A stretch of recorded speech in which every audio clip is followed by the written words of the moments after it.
Before we begin tonight's journey into the long and winding story of the 100 Years' War, I invite you now to take a moment to settle into stillness, to let your shoulders drop just a little, to soften your gaze or close your eyes entirely, and to allow the gentle rhythm of your breath to carry you into this space of calm and rest. And as you prepare to drift slowly into sleep while being carried through the soft currents of history, I warmly encourage you to support this channel by subscribing if you haven't yet, by giving this video a like if you feel the calm beginning to bloom within you. And if you'd like to share this peaceful moment with someone else, you can send them this story too, so they too can find rest through the quiet pathways of the past. And finally, if you wish, let us know in the comments where in the world you're listening from, and what time of night you are allowing yourself this pause, this moment to breathe and rest. Tonight, we will journey together through the slow and steady unfolding of one of the most complex and far-reaching conflicts in European history. A war that spanned over a century of shifting alliances, royal ambition, national identity, and deeply human stories of endurance and change.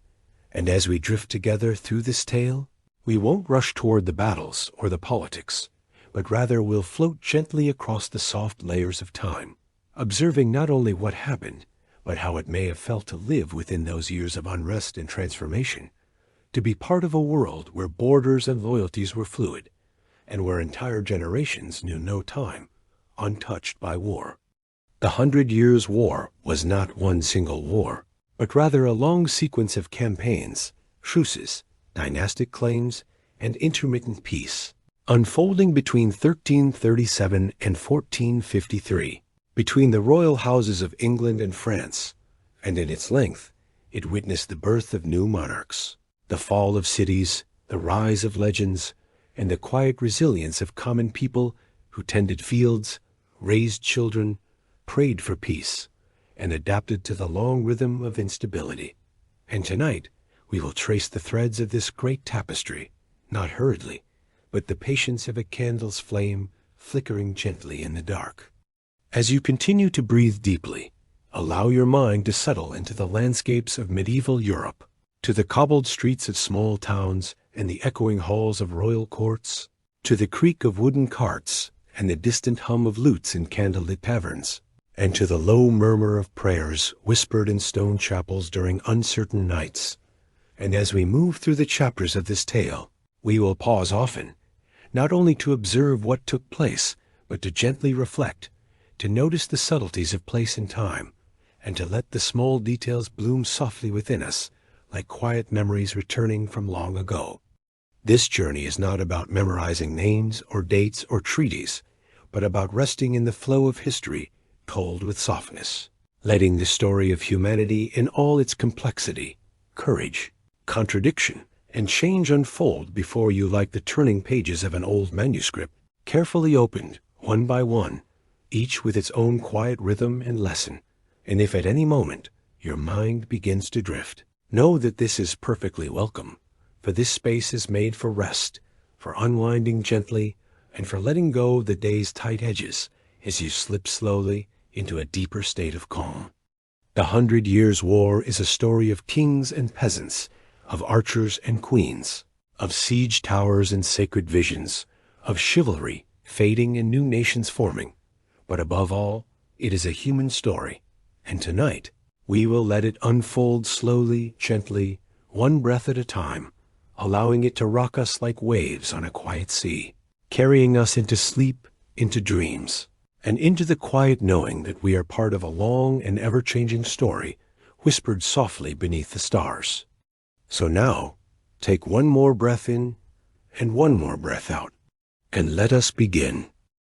The origins of the 100 Years' War trace back not to a single moment of violence or rebellion, but to a slow accumulation of tensions, rivalries, and unresolved claims that simmered quietly beneath the surface of European nobility for generations. And as you settle now into the rhythm of this story, allow yourself to feel how conflict can sometimes arise not in the clamor of armies, but in the subtle shifting of loyalties, in the quiet drawing of lines on maps, and in the long-held memories of past grievances, remembered not only by kings, but by the land itself, where castles stand as witnesses to centuries of inheritance and ambition. In the early 14th century, the royal houses of England and France were deeply entangled through bloodlines and political alliances, and this closeness, rather than ensuring peace, created a kind of friction that grew stronger with time. For when Edward III of England laid claim to the French crown in 1337, he did so not merely out of pride or arrogance, but because he believed it was his rightful inheritance through his mother, Isabella of France, the daughter of a French king. And as you breathe deeply now, imagine the slow turning of this claim in his mind, a belief passed down and reinforced by courtiers, scribes, and generations of noble expectation. The throne of France, however, had already passed to Philip VI of Valois, a cousin of the late King Charles IV, and the French nobility, bound by a law known as the Salic Law, rejected the claim of Edward, asserting that the crown could not pass through the female line. And as you reflect on this, notice how even laws and customs can become seeds of conflict when honor, legitimacy, and power are at stake, and how pride, like a quiet ember, can glow for years before it becomes flame. The relationships between the two kingdoms were already fragile, marked by centuries of territorial disputes, shifting feudal allegiances, and uneasy truces.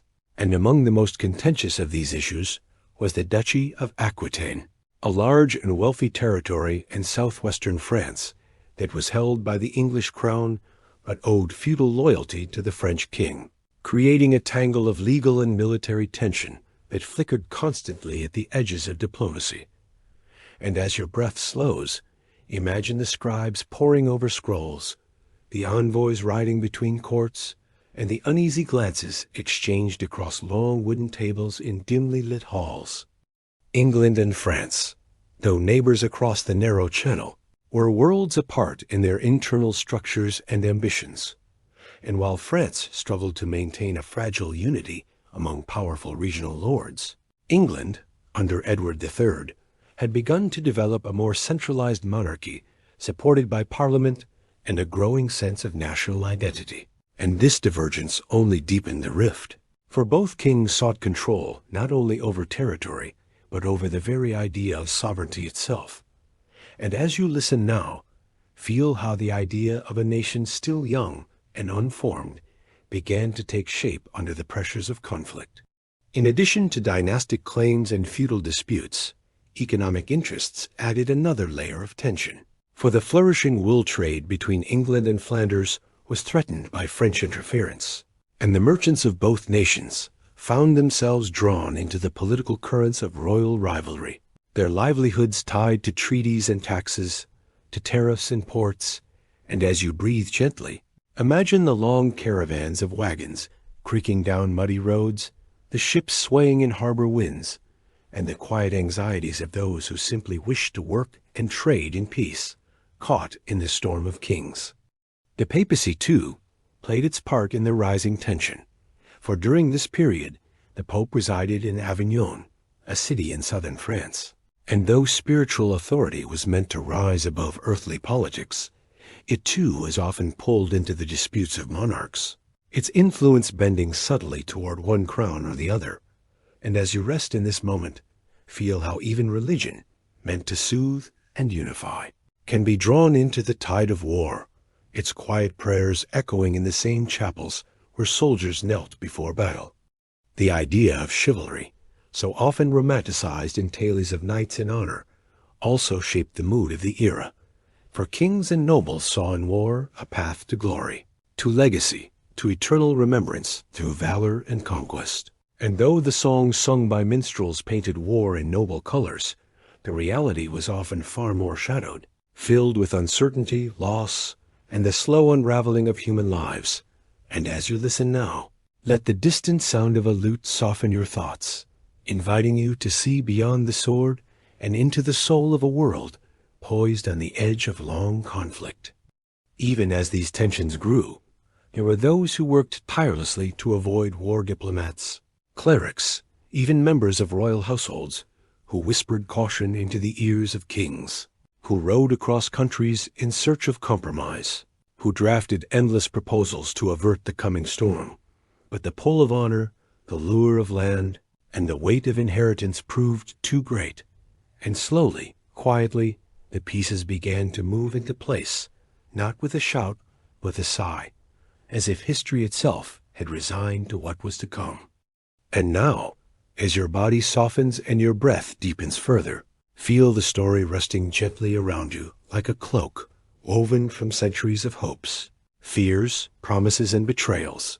And know that the origins of this long war were not born from a single act of aggression, but from a slow and steady unraveling, a quiet accumulation of tension that had no choice but to find release. And as you begin to drift deeper into rest, carry with you the understanding that even in times of great uncertainty, there is always a rhythm beneath the noise, a stillness beneath the storm, and a story waiting patiently to be told. As the long arc of war began to bend into motion, the early years of conflict were marked not by rapid conquest or decisive collapse, but by a slow and heavy rhythm of skirmishes, marches, and sieges, where each castle taken and each field crossed became part of a larger unfolding. And as you breathe in gently and exhale even more softly, let yourself be drawn into this opening act of the 100 Years' War, not as a sudden storm, but as the slow thickening of clouds on the horizon, heavy with centuries of tension. The first significant clash came at the Battle of Sluys in 1340, a naval engagement fought in the narrow and treacherous waters off the coast of Flanders, where Edward III's fleet encountered the French navy in a battle that would decide early control over the Channel. And as you picture the wooden ships creaking over the water, their sails pulling in the salty wind, imagine the archers poised on deck, the clang of anchor chains, and the distant call of trumpets, and let the sway of those ships rock you gently like the movement of breath through your chest. Though the English secured a powerful victory at Sluys, the sea remained a restless highway of uncertainty, and on land, the slow campaign began in earnest, with Edward's forces landing in France and laying siege to towns and fortresses, where high stone walls became both refuge and prison. And the lives of those within were measured in grain stores and boiling oil, and as you breathe deeply now, imagine the long days spent inside a besieged town, the muffled sounds of hammers strengthening defenses, the quiet prayers whispered in candlelight behind barred shutters. The Siege of Tournai in 1340 was one of the first extended confrontations, and though it ended in a truce without decisive victory, it marked the beginning of a long series of drawn-out conflicts where time, more than battle, became the weapon of choice. And you can almost hear the distant murmurs of voices carrying over stone walls at dusk, the slow steps of watchmen on their rounds. The tension held not in swords, but in silence. Siege warfare in the 14th century was a slow, methodical art, a contest of endurance and resources, where months could pass in a stalemate, where tunnels were dug by moonlight and ladders assembled in secret. And as you relax now, let your mind drift to those quiet camps outside the walls, where soldiers warmed their hands by low fires and told stories to keep the fear away, and where commanders bent over parchment maps by lantern light, tracing lines that would shape the future. In 1346, the war reached one of its most iconic early confrontations at the Battle of a Moment, where the might of chivalric cavalry met the deadly precision of the English longbow, and the air itself seemed to hold its breath as thousands of arrows darkened the sky like flocks of migrating birds, descending not in grace, but in deadly rhythm. And as you breathe slowly now, let that image become distant and dreamlike, the noise fading into the background like a memory remembered from far away. Was not merely a victory for Edward's army, but a signal that the age of knights charging in gleaming armor was beginning to give way to a different kind of warfare, one ruled by tactics, terrain, and the rising influence of infantry. And as you picture that field muddy, scattered with discarded shields and torn banners, let the quiet of its aftermath settle around you, a silence that speaks more powerfully than any trumpet or drum. Following came the prolonged siege of Calais, coastal fortress of strategic importance, where Edward's forces surrounded the city for nearly a year, cutting it off from the outside world until hunger, disease, and time broke its resistance, and you might imagine the slow dwindling of supplies, the scraping of empty pots, the muffled sobs of families gathered in darkened rooms, and feel your breath grow gentler, softer, as if in respect for those whose only wish was to survive. The fall of Calais in 1347 gave England a powerful foothold on the continent, one they would hold for generations, and the moment of surrender was marked not by chaos, but by solemnity, as 6 burghers of the town, barefoot and dressed in plain robes, walked slowly through the gates to offer the keys of the city. And let that image linger with youth, the humility of surrender, courage of dignity in defeat, the weight of centuries resting in a single gesture of bowed heads. Between these battles and sieges, there were long stretches of waiting, these of uneasy truces and renewed hostilities, and in those quiet periods, life continued in its cautious rhythm. With fields tilled under nervous skies, children born into a world where peace was always temporary, and the steady beat of daily survival throbbed like a drum under the roar of distant war. And as you listen now, feel the presence of those lives moving gently beside us, like shadows passing through tall grass.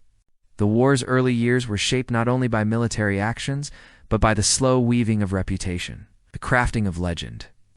And the echo of each victory or defeat in the halls of royal courts and around hearth fires in simple homes. And as you breathe deeper, picture how stories of and Calais would be told and retold, each time with a little more awe, a little more sorrow, until they no longer belonged only to the battlefield, but to the collective memory of a people. And within the camps of both armies, life took on its own rhythm wounds, dressed by flickering torchlight. Letters written on coarse parchment to loved ones far away, and moments of laughter and song rising up like sparks in the night. A reminder that even in the harshest of times, the human spirit searches for light. And as your mind begins to float on this gentle current, know that these stories are not only of war, but of survival, of tenderness hidden among violence, of warmth found beneath cold stars. As winter came, campaigns would slow or cease entirely, and armies would huddle in temporary quarters, waiting for the thaw. And in that quiet, there was space for reflection, for questions that lingered in the silence. What was being gained? What was being lost? And what did it mean for a generation to grow up in a world where conflict was the backdrop to every season? And as you exhale now, allow those reflections to settle like snow on your thoughts, soft and weightless. And still the wheels of war turned, slow and grinding, reshaping maps and futures with every siege and skirmish. And through it all, people endured with patience, with fear, with hope, and tonight, as your breath slows and your body softens, you too are part of that quiet thread of history, listening not to conquer or judge, but to understand, to witness, and to rest in the steady unfolding of what was. Let these early battles, with all their noise and dust, now fade gently into the background, as if viewed from a distant hill at dusk, where the torches of an army glimmer faintly in the growing night, and let the stillness of that view lull you deeper into calm, deeper into silence, and into the dreamlike space where history becomes a cradle, rocking you softly into peaceful sleep. There are moments in history when the course of entire nations seems to pivot not on the might of empires or the strategies of seasoned generals, but on the quiet resolve of a single voice that dares to rise from the margins.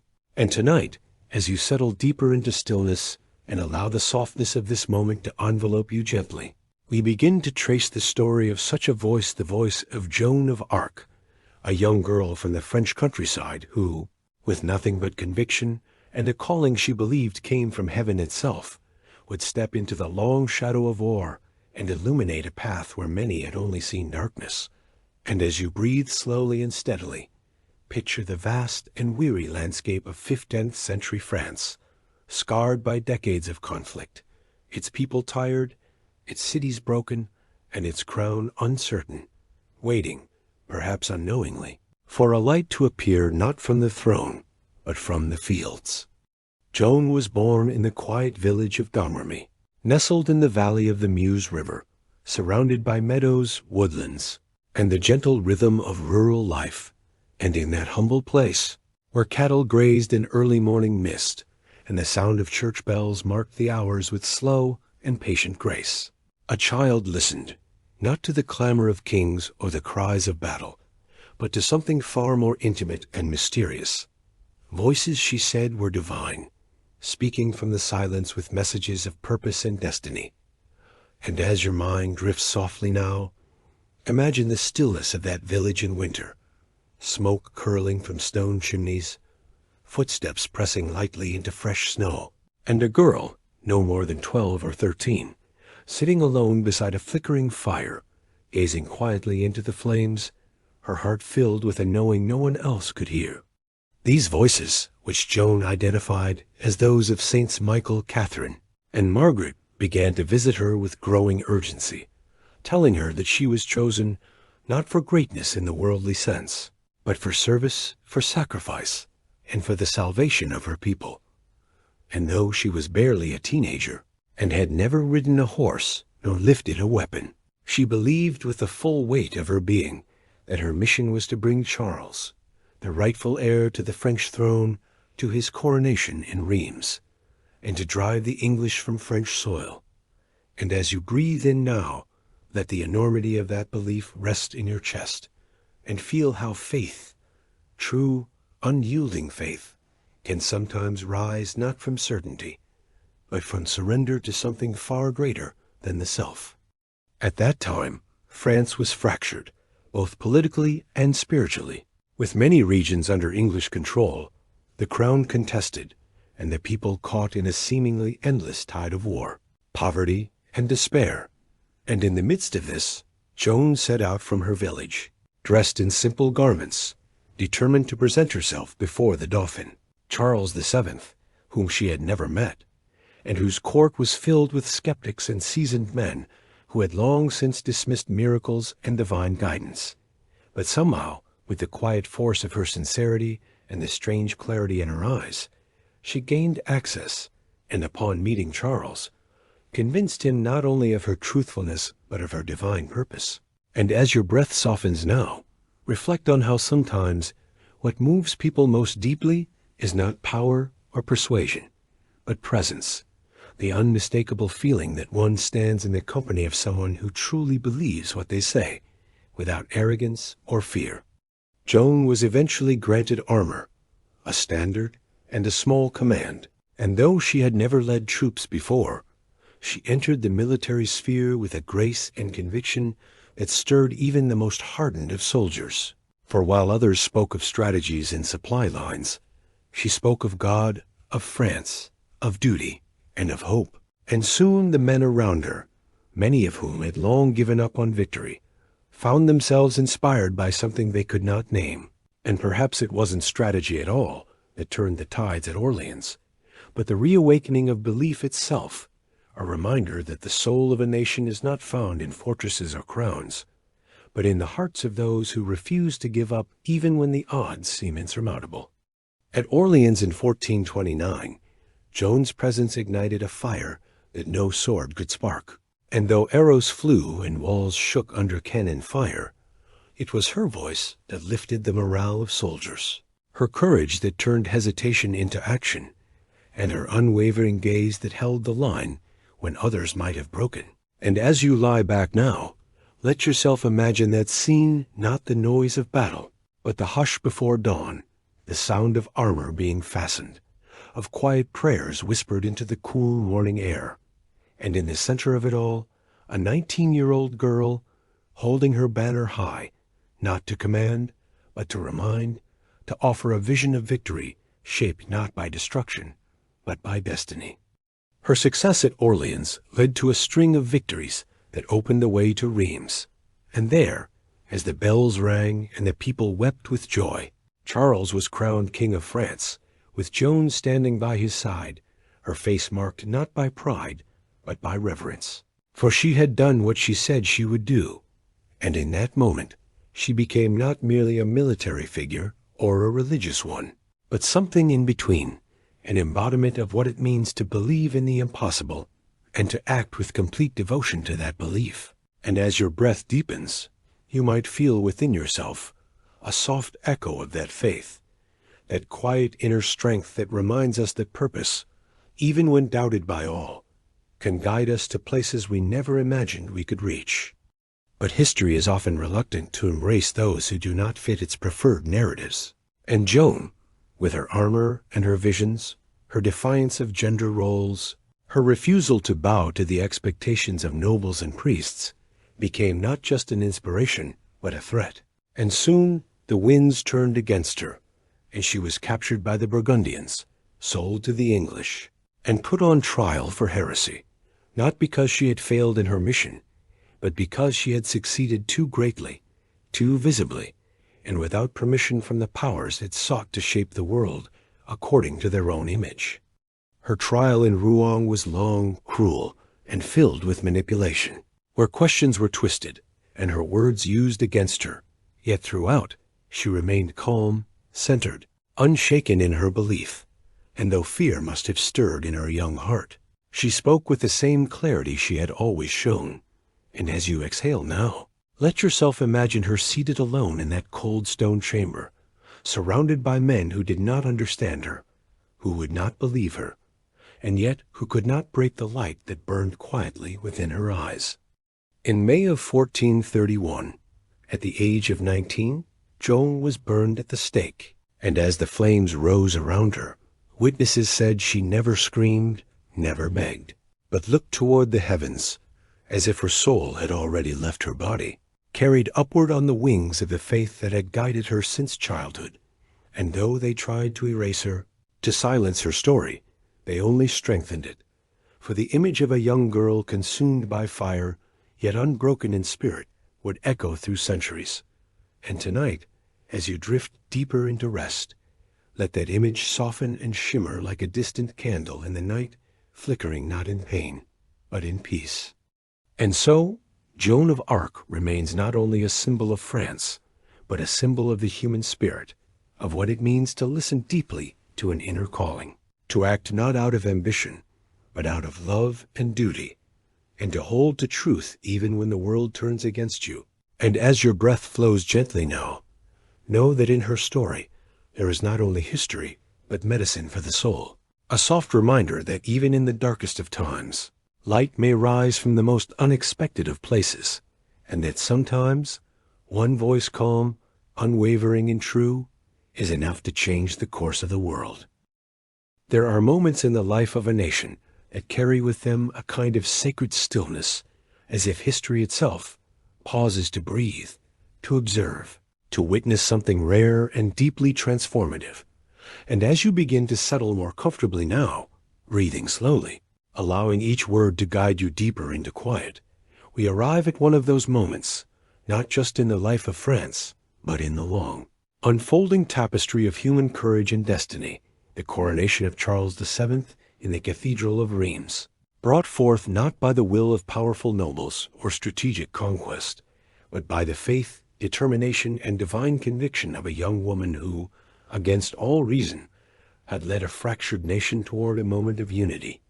And as you breathe gently now, let that sense of approaching light of something long hoped for becoming real wash over you like the slow warmth of morning sun through stained glass. To understand the significance of the coronation, one must first understand how deeply France had wandered into uncertainty. For years before that day, the idea of a rightful king crowned in Reims had seemed impossibly distant, a dream dimmed by betrayal, occupation, and the slow erosion of belief.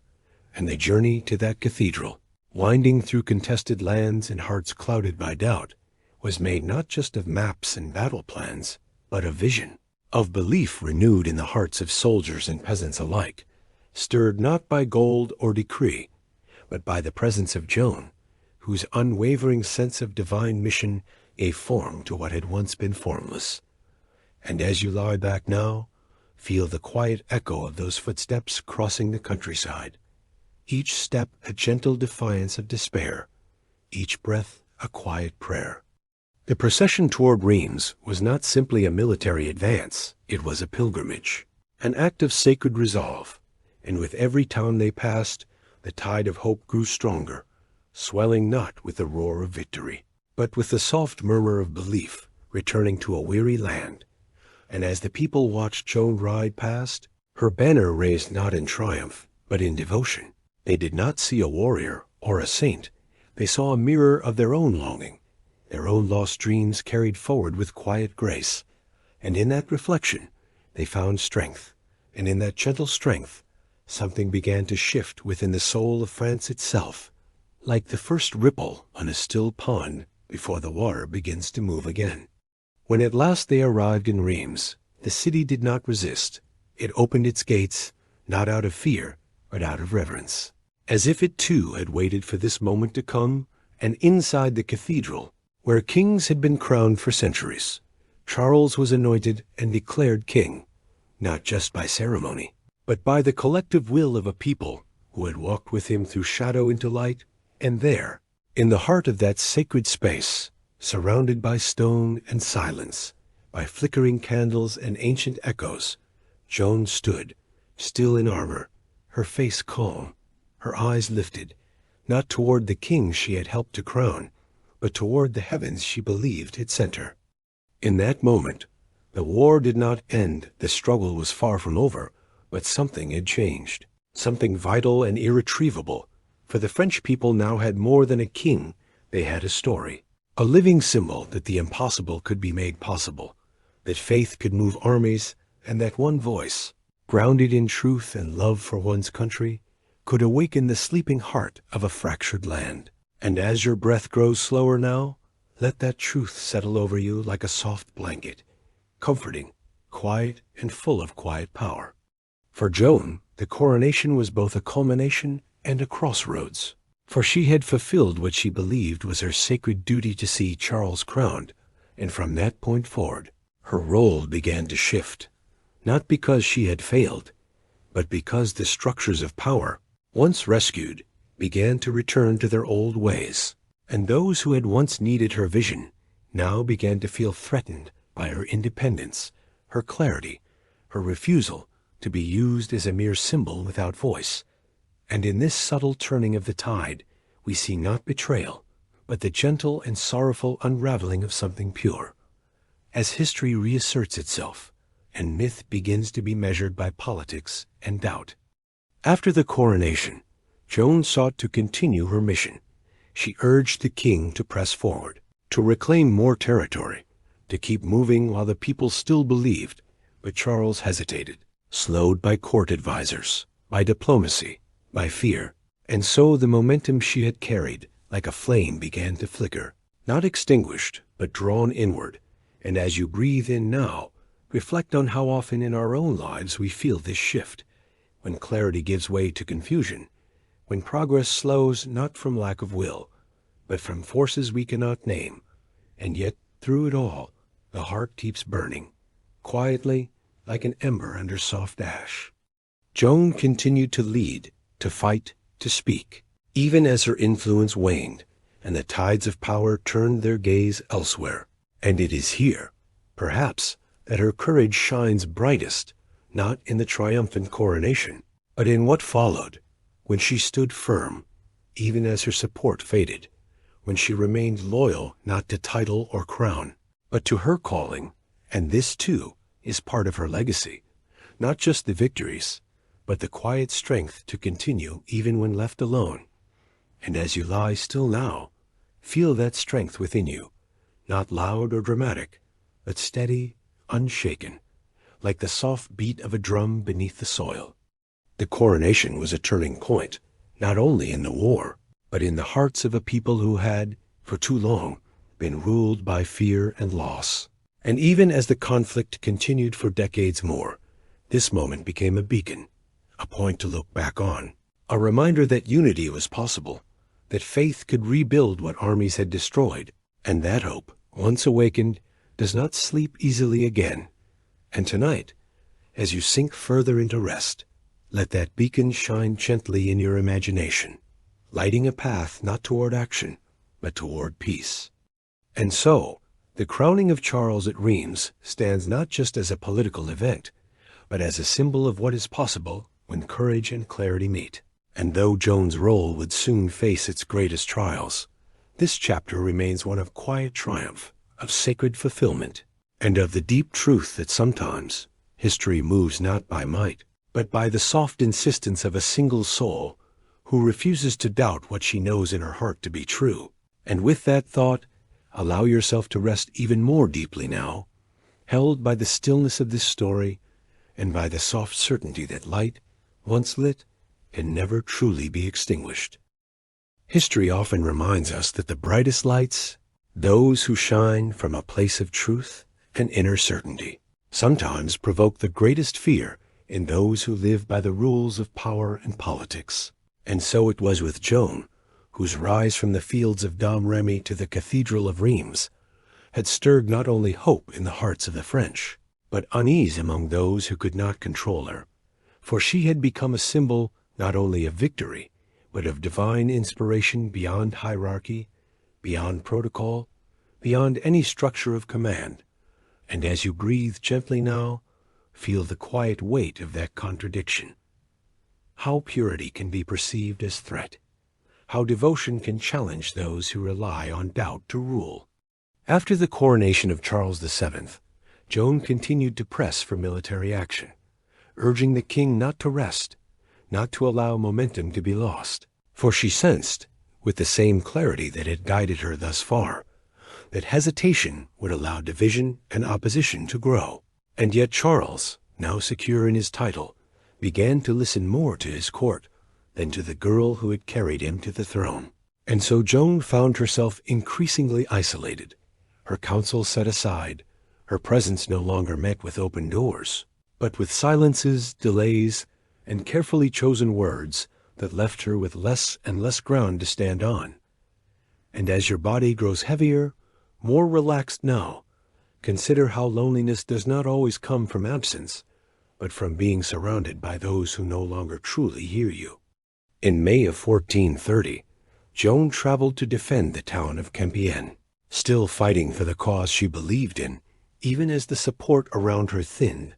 And during this battle, she was thrown from her horse and captured by the Burgundians, allies of the English, and taken as a prisoner, not as a soldier, but as a symbol to be dismantled, studied, and ultimately destroyed. And yet, even in captivity, she did not waver, did not renounce her visions or her sense of divine purpose. And as you listen now, let your mind drift to the image of a young woman alone in a dim cell, stone walls around her, air cool and damp, yet within her the same light, burning quiet, unwavering, patient. Her captors sold her to the English for a sum of money, treating her not as a person, but as a transaction, as a prize of war to be used for political spectacle, and she was brought to Rouen, where a trial was prepared, not in the pursuit of truth or justice, but as a means of silencing her influence and discrediting the divine origin of her mission. And yet Joan, though barely 19 and deprived of counsel, faced her inquisitors with clarity and presence, answering with grace, never betraying the truths that had guided her. And in this, she revealed once again the depth of her strength. For while her body was confined, her spirit remained free, untouchable. And as your thoughts grow softer now, feel how her courage was not loud, not defiant, but composed and deeply rooted in a trust that reached beyond the walls of any prison. The trial lasted months, filled with traps and twisted logic, questions meant not to understand but to entrap, and still Joan remained steady, her replies thoughtful and sincere, her faith visible in every word she spoke. And perhaps that is what frightened them most, not that she might escape, but that she remained intact, unchanged, unswayed, a flame that would not flicker under pressure. And so they sentenced her, not because she had committed a crime, but because she stood for something that could not be controlled, something too bright, too honest, too close to the sacred for those whose power was built on fear and control. On the morning of May 30th, 1431, Joan was led to the marketplace in Rouen, where a stake had been prepared, and as the crowd gathered, there was no triumphant condemnation, only a heavy, uneasy silence. For even her enemies could feel the weight of what was about to be done, not just the ending of a life, but the attempted erasure of a symbol, a silencing of hope. And as you rest now, imagine the cool morning air, the low murmur of the crowd, the sound of footsteps on cobblestone, and Joan walking with quiet dignity, her gaze steady, her lips murmuring prayers. She was tied to the stake and surrounded by kindling, and even then she did not cry out for mercy. did not curse those who condemned her, but simply asked for a cross to be held before her eyes. And as the flames began to rise, her last word was the name of Jesus, spoken not in fear, but in love. And in that moment, as smoke curled upward and the crowd wept, something shifted, not just in that square, but in the hearts of those who bore witness. For they knew, in their bones, that they had seen not a heretic, but something sacred, something the fire could not consume. What followed was not the forgetting that her enemies had hoped for, but the slow unfolding of her memory into legend, into reverence, into sainthood, and in the decades that followed, the story of Joan of Arc would grow beyond borders and generations, touching hearts across time and culture, because her story was not only about war or politics, but about the human spirit, about how even in the face of abandonment and death, one can remain true, luminous, and whole. And as your breath moves quietly now, feel the truth settle over you, gentle and soft, like a blanket of moonlight over quiet fields. Joan was canonized nearly 5 centuries later, in 1920, but her sanctity had already been felt in the hearts of the people for centuries before that. For sainthood, in its deepest sense, does not come from papal decree, but from the enduring echo of a life lived with devotion and clarity. And tonight, as your thoughts float lightly through sleep's threshold, remember that it is not always the grandest gestures that mark us in history, but the quiet, steady faith of someone who listens to something beyond the noise and dares to follow it. And so, the martyrdom of Joan of Arc, though wrapped in tragedy, remains one of the most moving testaments to the power of faith and conviction in the face of fear. And as you allow your body to surrender more deeply now, know that in her story, you are not meant to feel sorrow, but peace, for her flame was never truly extinguished. It lives on in the stillness of stories like this one, in the hearts of those who believe that love, vision, and quiet bravery are stronger than any fire. And with that thought, let yourself drift gently into sleep, held by the silence that follows truth. After the fire had quieted and the smoke dissolved into the sky above Rouen, it might have seemed that Joan of Arc's story had reached its end, but history has its own rhythm, and truth, even when momentarily silenced, often finds ways to rise again with gentle persistence, like soft light returning through a window after a long, quiet storm. And as you begin to breathe more deeply, slowly, let yourself feel that subtle resilience, the way that memory lingers not in noise, but in the soft echoes of the soul. And in this block, we journey into what followed after Joan's death, when the world, once confused and complicit, slowly began to open its eyes and look once more what had been done. In the immediate years after Joan's execution, the world around her continued to shift. France remained fractured. War persisted, and King Charles VII, whose crown she had secured with such unwavering devotion, fell silent regarding her death, neither speaking in protest nor honoring her legacy. And this silence, deep and unsettling, blanketed her memory like mist, obscuring her heroism from official recognition, while in the hearts of the common people her story remained alive, not as rebellion or resistance, but as quiet reverence, as whispered prayers and gentle songs that traveled from hearth to hearth. And tonight, as you rest your mind, imagine those murmurs, those early fragments of remembrance carried not in books, but in the breath of those who knew she had been more than they had dared to admit. It was not until years later that Charles, perhaps stirred by conscience or by political necessity, ordered an official retrial, not to relive the horrors of Rouen, but to examine, perhaps finally with sincerity, whether the judgment passed on Joan had been just. And as you picture this moment now, let it unfold not as a loud declaration, but as a hesitant reaching back, a desire to make peace with the past, to touch once more the name of the girl who had knelt before him at Rheims, with eyes full of fire and faith, and who had been consumed by fire in turn, and feel how even justice, when delayed, can still bring a kind of peace, not perfect, but profound. The retrial began in 1455, 24 years after Joan's death, led by the church and supported by Charles himself.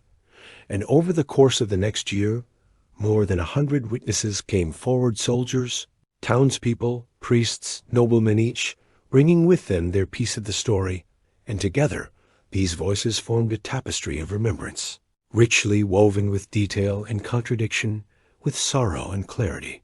And through it all emerged a portrait, not of a heretic, but of a young woman devoted, sincere, and utterly remarkable. And as you breathe in gently, allow yourself to imagine those testimonies, spoken softly across time, like ripples across still water, each one bringing her story into sharper, more compassionate focus. What these testimonies revealed was not only that Joan had been wrongly condemned, but that the trial itself had been deeply flawed, manipulated, politically motivated, and devoid of the fairness that even the church had claimed to uphold. And in acknowledging this, the retrial did more than clear her name. It gave voice to something far more tender, the collective confession that in their fear, in their rigidity, the institutions meant to protect truth had instead destroyed it. And from this gentle reckoning, a new kind of reverence emerged, not built on myth or miracle, but on the quiet strength of honesty we discovered after long years of silence. In 1456, Joan of Arc was officially exonerated, her name cleansed of the charges that had led to her execution. And while this declaration could not undo what had been done, it became a kind of healing, a moment of stillness where a wounded nation paused, as if in prayer, to acknowledge what had been lost, and perhaps what had been found again. And as your eyes grow heavier now, imagine that verdict not shouted, but spoken with care, like a benediction, drifting gently through cathedrals and countryside alike, carried not in proclamation, but in quiet tears and soft remembrance. But even this act of rehabilitation could not contain the way Joan's story would continue to evolve, for in the centuries that followed, she would grow beyond France, beyond the battlefield, beyond even the church, to become a universal figure of courage and spiritual integrity. And her image, once used to condemn, became a symbol of redemption, her armor, a reflection of strength that was inward, her voice a reminder that truth sometimes speaks through the most unlikely of messengers. And tonight, as you lie quietly with your thoughts, feel how her presence remains not as a figure of the past, but as a whisper in the present, inviting you to believe in what lives softly within. Over time, statues were raised in her honor, cathedrals bore her likeness in stained glass, books were written, poems composed, and in each telling, something new was revealed, not just about Joan, but about those who chose to remember her. And perhaps that is her true legacy, not the victories or the martyrdom alone, but the way she continues to inspire reflection, to guide those seeking meaning through the noise of their own lives. And in this moment now, as the world around you slows, let her story become a soft rhythm within your breath, a reminder that sincerity is its own form of bravery. In 1920, nearly 5 centuries after her death, Joan of Arc was canonized by the Catholic Church, officially declared a saint. And though that title came long after her earthly life had ended, it simply confirmed what many had already known, that she had lived with a holiness that did not require recognition, for it had always been present in her actions, her words, and the quiet way she bore both triumph and pain. And as your body sinks more deeply into stillness now, know that sanctity is not always loud or distant. It lives in every choice made with love, every step taken in truth, every whisper spoken with purpose. So let this chapter be not only a reflection on what was restored, but on what remains, a legacy carried not in the grandeur of monuments, but in the hearts of those who listen, who feel, who seek quiet strength in stories like hers. And as your breath flows gently, feel yourself resting now in that same silence, that calm field of memory where Joan of Arc walks not as a martyr, not even as a saint, but as a presence, a light that remains steady in the dusk, guiding without words, standing quietly with you as the night deepens into sleep. As the centuries slowly unfolded after Joan of Arc's death, Her memory did not fade like so many others left behind in the records of history, but instead began to grow quietly, like ivy climbing the walls of old cathedrals, slow and persistent, reaching ever higher with gentle strength. And tonight, as you breathe softly and let your eyes grow heavy, we step into this long twilight of memory, this space where history becomes reflection, and reflection becomes something sacred.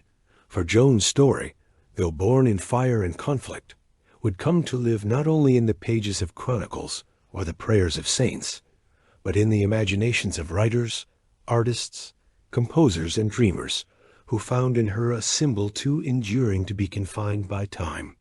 In literature, she would appear again and again, not merely as a figure of war, but as a symbol of conscience, of purity, of divine purpose. And her story has been told in poems that stretch across languages, in novels that explore the contours of her inner life, in dramas that recreate the weight of her trial, and even in songs and ballads sung in times of both peace and revolution. And as you rest now, imagine these many voices across centuries and continents, all weaving their own thread into her legacy, creating a tapestry as rich and mysterious as the vision that first led her from Domremy into the heart of a nation's struggle. One of the earliest and most enduring literary voices to reclaim Joan was the German poet Friedrich Schiller, followed by Voltaire and Shakespeare, who each saw in her something unique, a heroine, a martyr, a ghost of national longing.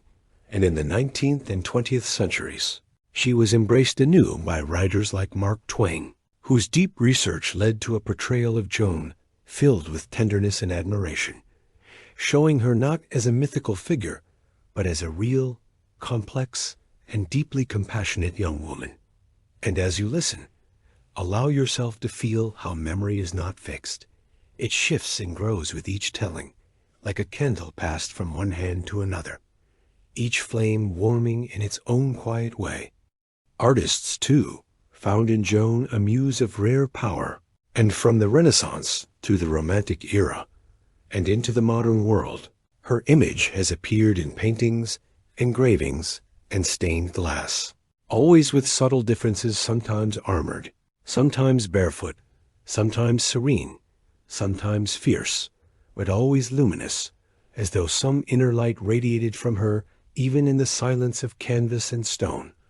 And if you close your eyes now, you might see her not as one fixed image, but as a presence moving gently through the halls of human expression, appearing not to be praised, but to be remembered. Her face has adorned public monuments. Her figure has been cast in bronze in cities across the world. And each of these statues stands not just in tribute, but as an invitation, a soft call to consider what it means to believe in something beyond oneself, to listen to a voice within, even when that voice leads you into the unknown. And perhaps that is why she remains so resonant in modern times, because her story reminds us that faith is not always loud, that leadership is not always forceful, and that courage can be as quiet as a single step forward when all around you call for retreat. In the world of music, Joan has inspired operas, symphonies, and even modern songs, her story echoing in instruments and voices that stretch from medieval choirs to contemporary stages. And there is something about her rhythm, her rise and fall, that seems to lend itself to melody, to movements that rise gently and then settle, like your breath now, slow and soft, the way music, like memory, drifts without needing to arrive. And through these melodies, her spirit has found yet another way to move among us, not as a lesson, but as a presence, felt more than understood. Even in film, Joan has taken many forms, from silent cinema to epic historical drama, each director offering a different lens, each actress embodying some aspect of her strength, her grace, or her vulnerability. And yet, no matter how she is portrayed, the core remains the young woman who heard a call, who acted with conviction, and who refused to betray what she knew in her heart to be true. And as you drift further now into relaxation, consider how rare and beautiful it is that a life so brief could ripple so widely, touching art, politics, faith, and identity for centuries beyond its final breath. In times of national crisis or renewal, especially in France, Joan has often reappeared in public consciousness, not as a divisive figure, but as a unifying one, a reminder of what it means to believe in the soul of a people, and in the quiet dignity of sacrifice made not for glory, but for something higher, something unspoken. And this is perhaps what has kept her memory alive, not only in formal tribute, but in hearts and minds that return to her when words fail, when strength seems far away, and when something within longs to be reminded that quiet faith still matters. Today, she is the patron saint of France, of soldiers, of captives, and of those who are mocked for their faith. But beyond titles or roles, she remains something more elusive, more intimate, a whisper in our collective memory that courage can live in unexpected places, that truth often walks softly, and that there is no age too young, no voice too small to awaken a nation or stir a soul. And as your body grows heavy now, feel the warmth of that whisper close to you, inviting you to rest in the comfort of stories that endure. So in this chapter of memory and culture, we see not only what Joan was, but what she continues to be, a quiet light passed through time, a flame that has never quite gone out, glowing in stories, in images, in notes of music, and words spoken softly in the dark. And as you sink now into the deeper layers of rest, may her presence remain with you, not as a monument of stone, but as a breath of wind, gentle and unshakable, reminding you that the spirit, once stirred by truth, carries forward long after history has closed its pages. In the long unfolding of history, certain figures begin to shimmer, not only for what they did, but for what they seem to represent without ever fully naming it. And Joan of Arc is one of these rare presences. For though she rode into battle clad in armor and spoke with the confidence of divine certainty, there was always something more flowing through her, a quiet current of feminine strength, a softness unbroken by war, a mystery too wide to be caught by definitions. And tonight, as your body surrenders more deeply into rest, let us step gently into this more ethereal aspect of Joan's legacy, the space where the sacred and the feminine meet in silence and light. Joan's story begins in simplicity, in the fields and rhythms of rural Domremy, a place shaped not by power but by nature, by cycles of planting and harvest, by mothers' voices and the bells of small churches. And it is within this earthy, rooted world that Joan first began to hear her voices, not as noise, but as presence, not as command, but as invitation. And perhaps this is where we find the first whispers of the divine feminine in her life, not as an idea or a theology, but as a lived reality, as the deep inner knowing that emerges not from force, but from stillness, from listening, from receptivity, so complete that it becomes its own kind of courage. Throughout her life, Joan acted from that stillness, from that deep inner well where clarity rises without struggle. And though she bore a sword and led armies, her strength was not born of dominance, but of trust. Trust in the voice within her, in the unseen order that guided her footsteps. And this is where the divine feminine speaks most clearly, not in conquest, but in alignment, not in command, but in unwavering presence. And as your breath grows softer now, feel how Joan's energy flowed not in straight lines, but in circles, like the rhythms of the moon, like the movement of prayer beads through fingers in the dark. Even her relationship with the divine bears the signature of feminine spirituality, for it was not doctrinal or hierarchical, but direct, intuitive, and deeply relational. She did not speak of God as a distant king, but as a presence that walked with her, moved through her, whispered to her in the fields, and stayed with her in the silence of prison walls. And perhaps this intimacy frightened those who needed structure to feel secure. For the feminine divine does not obey order. It flows around it. It softens the hard edges. It questions not with rebellion, but with a gaze so calm it becomes mirror. And Joan, in her quiet certainty, held up that mirror to a world unprepared to see itself. In Joan's trial, The fear of this energy became clear, for her accusers sought to box her into categories, to define and contain what she was. And yet she slipped through their questions like water through stone, not with argument, but with presence. And that presence, so grounded and so unshakable, was a testament to a power rarely acknowledged in her time, the power of spiritual womanhood, of embodied divinity, of faith that does not require explanation, because it is lived so completely that words become unnecessary. And in this space now, allow yourself to feel the vastness of that faith, the kind that holds without grasping, that leads without controlling. Over time, many have seen in Joan a symbol not just of Catholic sainthood, but of something older, something archetypal, the maiden warrior who stands between worlds, who channels wisdom from beyond the veil and brings it into the center of the battlefield, the hearth, the human heart. And this image, whether conscious or not, has shaped how she is remembered, not only as a girl who fought, but as a vessel of mystery, of sacred transformation.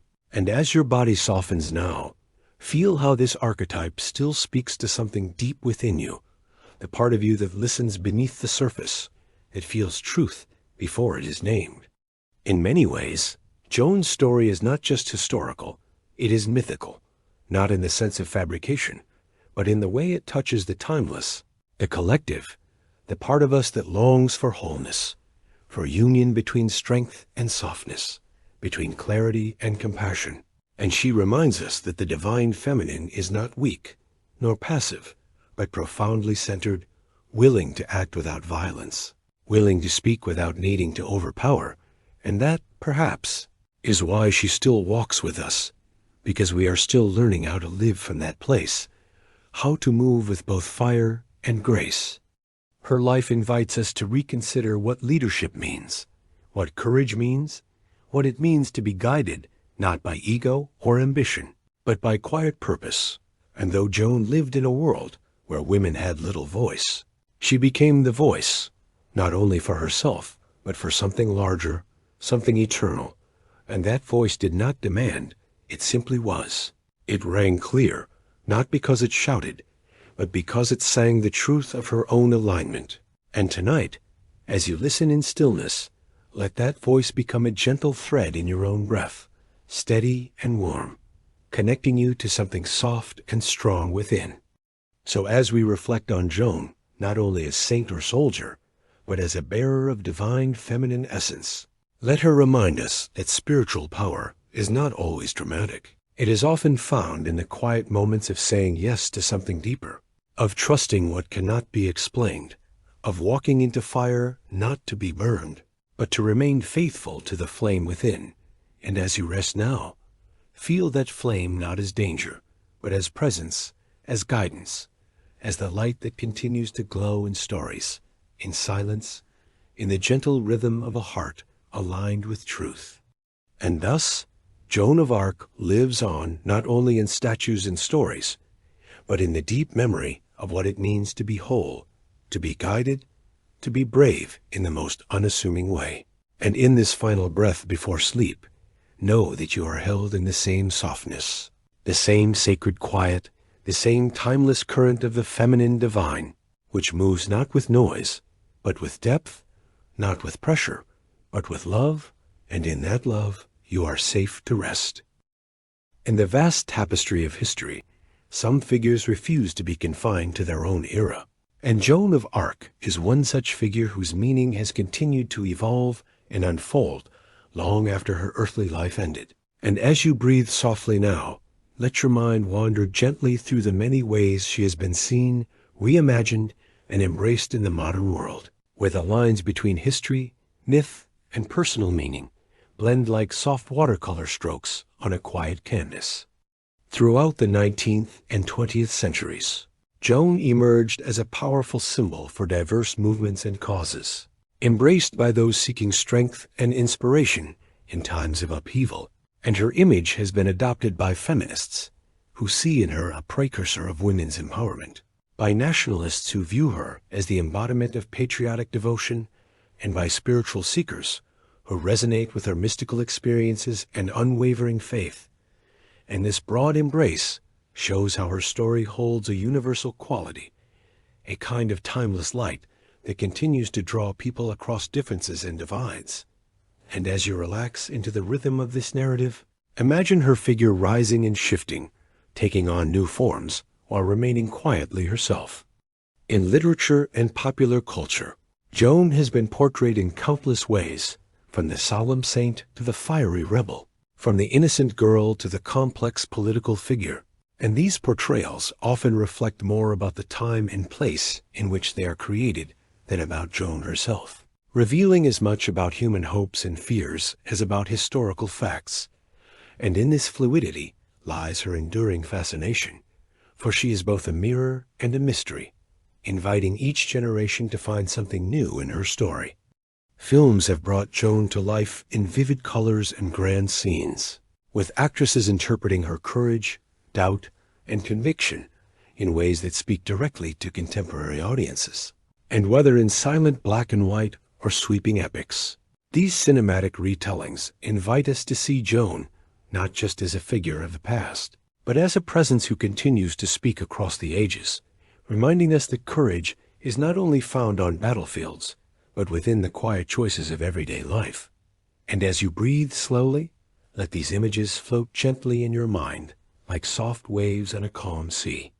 The modern feminist movement, in particular, has often looked to Joan as a symbol of female strength, autonomy, and spiritual authority, celebrating her refusal to conform to the expectations of her time, and her bold claim to a voice that was heard against great odds.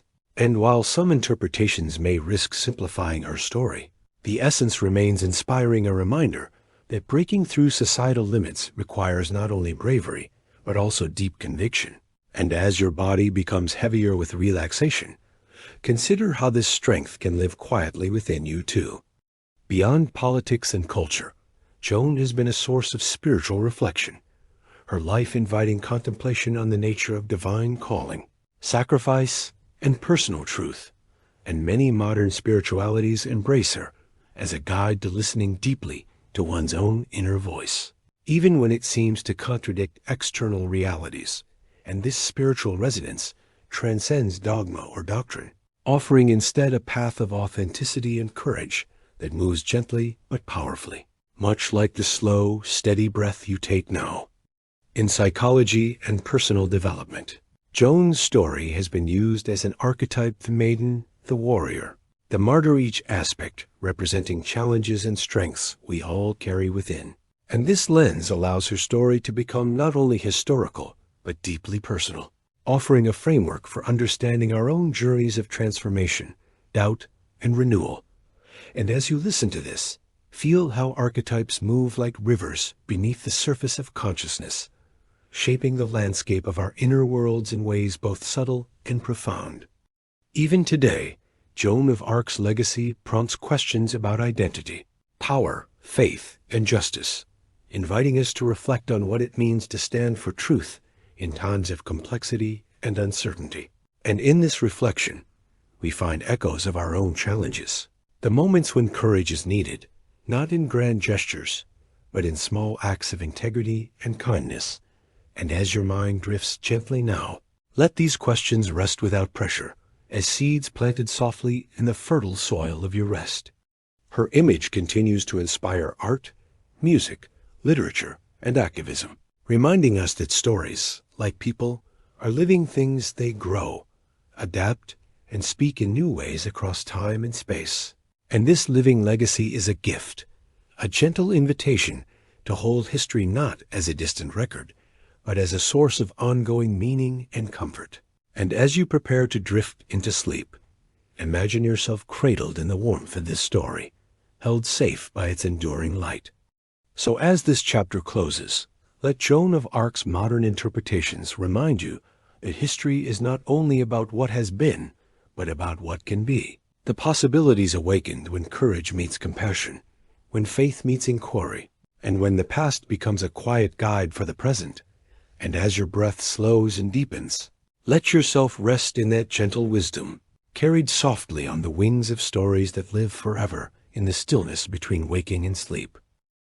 The 100 Years' War, though often remembered for its long years of battle and strife, leaves behind a legacy far richer and more complex than the simple story of conflict. And as you settle deeper into your rest, imagine this legacy not as a monument of stone and blood, but as a soft echo carried through time, a quiet pulse that continues to influence the way nations, peoples, and individuals understand their past and their place within the endless flow of history. And let yourself feel how this echo moves gently through the present moment, inviting reflection rather than haste. From the ashes of war emerged new political ideas, new forms of identity, and the slow but steady shaping of what would become modern Europe. And it was in the crucible of these long decades that kingdoms began to solidify. Borders were drawn more clearly, and the complex dance of power, loyalty, and diplomacy gained new dimensions. And though these changes were born in conflict, their long-lasting effects can be seen not only in treaties and crowns, but in the daily lives of people whose stories are often quieter, yet no less important. And as you breathe slowly now, picture these ripples spreading softly outward, touching even the smallest village and the simplest hearth. One of the most profound lessons of this era lies in the human capacity to endure, how individuals and communities survive years of uncertainty, famine, shifting alliances, and the constant presence of danger. And in this endurance, there is a quiet heroism that often goes unrecorded in history books, but that can be felt deeply when we listen with care. When we imagine the soft footsteps of children in fields once scarred by war, the whispered prayers of mothers, the silent resolve of farmers, and as your body relaxes, let yourself rest in this shared strength that flows gently through generations. The war also reshaped the relationship between rulers and their subjects, slowly shifting power toward emerging notions of national identity, and the idea that kings ruled not only by birthright, but through a fragile contract with their people. And this evolution laid groundwork for future ideas of governance and citizenship, reminding us that history is not fixed, but continually rewritten through action and thought.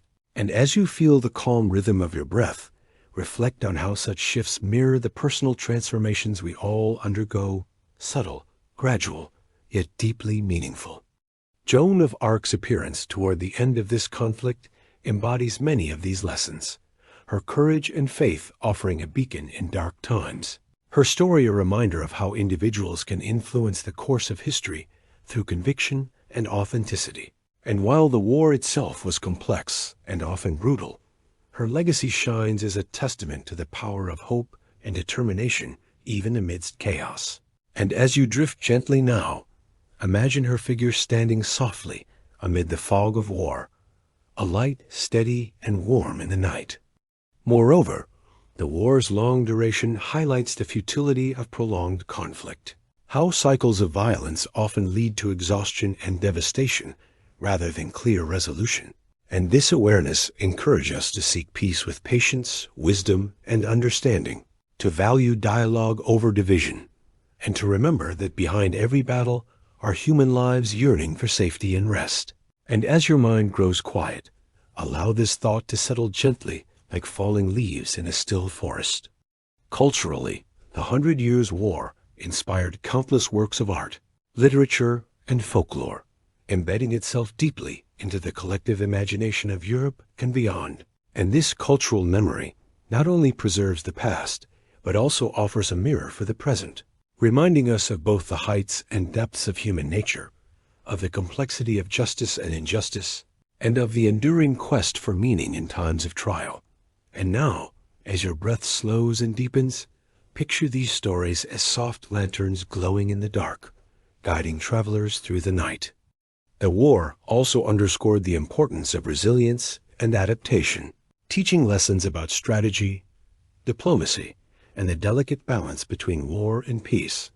And though these lessons were hard-won, they became part of the foundation for future generations to build more stable societies, reminding us that growth often springs from hardship, and that every ending holds the seed of a new beginning. And as your body sinks deeper into calm, feel this cycle as a natural rhythm flowing within and around you.